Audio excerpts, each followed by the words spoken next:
voittaa maailmanmestaruuden nuorissa 2016.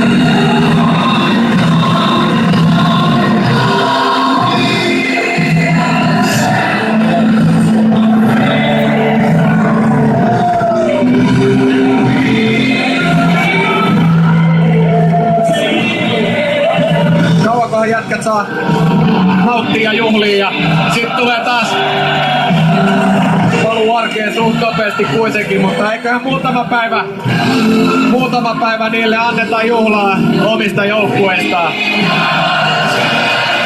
Ne on sen ansainnut. Nyt on huilia juhla-aika noille jätkille. Ne on tehnyt duunin. Ne on tehnyt niin ison duunin ton eteen, mitä nyt tapahtuu. Ja toi on hieno hetki. Tätä hetkiä kukaan koskaan ikimaailmassa ei tule heiltä enää riistämään.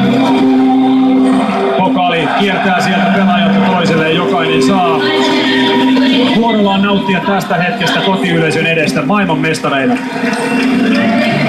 Suomi juhlii jääkiekon maailmanmestaruutta nuorissa 2016.